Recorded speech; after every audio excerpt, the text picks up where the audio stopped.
Researchers went to the area of the Mediterranean, really trying to determine why is it that they have longer life expectancies with less medical conditions. And what they found was the secret to these benefits was actually in the food. What should we be looking at when it comes to picking out our diet or the types of foods that we're going to be eating? This was published in New England Journal of Medicine. Researchers went to the area of the Mediterranean and they followed 22,000 people around for 4 years.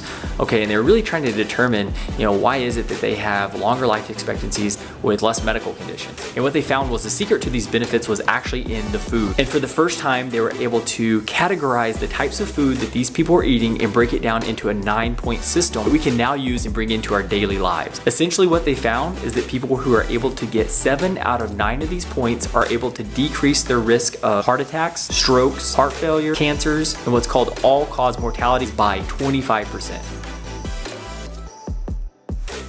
So the next question is, what are the 9 points? So let's review these 9 points, talk about how we can get them into our own daily lives, and talk about how we can change the world together. Okay, our first point is going to come from vegetables. And basically, as long as we're able to include vegetables into our meal each day, then we're going to get 1 point. I don't worry too much specifically about the amount because you'll drive yourself crazy and it's not that important. You just want to try to be including these things into your daily diet. Our next point comes from fruit and nuts. Okay, and they have to be eaten within the same day. Now this one I do talk about an amount. The amount of fruit is roughly the size of an apple or a baseball. And the amount of nuts that we need each day is 1 hand. Okay, our third point is legumes. Now legumes are basically anything in a pod. It can be beans, it can be peanuts, which includes peanut butter.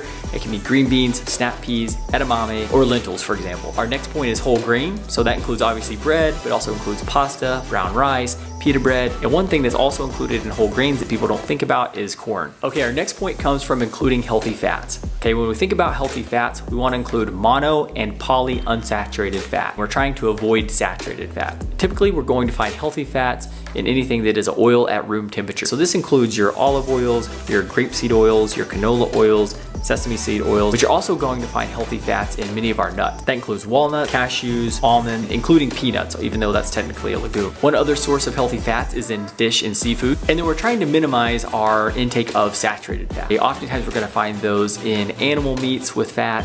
We're gonna find those in a lot of our dairy products. And then oftentimes our fried foods are gonna have more saturated fat. Now we get 1 point for including fish or seafood. And it's actually only 2 servings of fish or seafood per week. And a serving size is considered 4 ounces. Basically, if you have a fillet of fish, shrimp, some type of seafood 2 times per week, you're actually going to get a point for not only the days that you have that fish or seafood, you get a point for every other day that week. And honestly, it kind of changes up what you're gonna be looking for when you go to restaurants and things like that. I actually think it's fun to find and try different fish or seafood dishes. Okay, up until this point, we've talked about things to really include. Now we're gonna talk about a couple of things to minimize. And one of those is dairy. So we wanna keep our dairy at 7 ounces or less per day. That's roughly 1 cup. Okay, and so what we're gonna look at when we're talking about meat per day, we're looking at 4 ounces of meat per day or less. And to give some perspective here, that's about a medium to large sized chicken breast per day. So it's a little bit of a mind shift, and I've been really surprised how easy it is to make this change. It's also exciting to see some of the dishes that you're able to create without meat being the centerpiece, and that can be a lot of fun. Okay, the last and final point we're going to talk about is alcohol. For women, if you're having 1 drink per day, that's actually a point. For men, it's 1 to 2 drinks per day. If you're not drinking, I certainly don't recommend that you start drinking to get a Mediterranean diet point. There are certainly studies that show risks of drinking alcohol, even 1 drink per day in women, which can potentially increase risk for breast cancer. And, one of the questions people often ask me is, can I just save up all of my drinks and get 7 points on game day Saturday? No, you can't. Okay, and finally, I don't think I could have memorized everything in medical school without using mnemonics. And so I've created a mnemonic to help me memorize the points of the Mediterranean diet. And that mnemonic is very fun, ladies, watch Harrison Ford daily. And this covers vegetables, fruits and nuts, legumes, whole grains, healthy fats, fish, and dairy. Now all we have to remember is our meat and alcohol. Okay, so that's something I actually keep in my head, and as I'm going through my day, I kind of make a checklist and make sure that I'm covering all those points that I'm trying to get. Okay, next I'd like to look at some actual real world examples of what the Mediterranean diet looks like when you're actually going out, ordering food, and eating.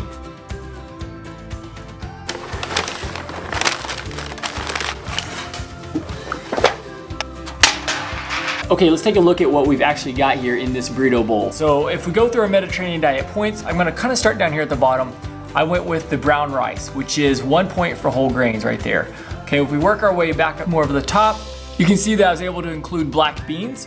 So that's another point there for legumes. Coming to the top even more, we can see all of our vegetables. We've got some nice salsa, we've got pico de gallo, we've got some lettuce and bell peppers and onions. Now that's a point for vegetables. So if we look at the amount of chicken, that's going to be less than 4 ounces. That's another point right there for keeping our meat less than 4 ounces. And then if we look at our dairy, this is definitely less than 7 ounces of dairy. Now, if we're thinking about the types of fat, you could potentially get saturated fat from the chicken as well as the dairy with the cheese. Although there tends to be minimal dairy on this, and also we know the chicken is less than 4 ounces. So arguably you could potentially have healthy fats as well, although that's a little bit hard to calculate. It's not actually on their website. So let's quickly review. We've got vegetables, legumes, whole grains, not too much meat, not too much dairy. So this one meal is 5 points, and it's delicious. Okay, Panera's actually done a really good job of creating a lot of different meals that fit well with the Mediterranean diet. Let's take a look at one of them. Okay, this is the Mediterranean grain bowl with chicken. Let's start again at the bottom. We can kind of zoom in there. And that's quinoa, which is a whole grain and gives us 1 point for the Mediterranean diet. If we look at the rest of this, we can see that we've got a lot of vegetables here. We've got some tomatoes, cucumbers. That gives us our 2nd point for the Mediterranean diet. And if we look at one of our sides here, this is actually hummus, which is made from garbanzo beans or chickpeas, which is a legume. So that's another point for legumes. Now I chose to get the apple as the side. So we have half of our fruit and nuts point. So if we eat nuts sometime during the day, that'll give us that full point. Panera does a nice job showing their fat content on the website. So if you go and look at this, you can actually see that we have more healthy fats than unhealthy fats. So in this one, we also get a point for our healthy fats. Our meat is obviously less than 4 ounces. The only dairy that we have here is some Greek yogurt right here in the back, and that's obviously less than 7 ounces. So this is actually a 7-point meal. Again, this meal is delicious. I don't feel like I'm depriving myself in any way when I eat this. This is just one example of a lot of the different things that are available.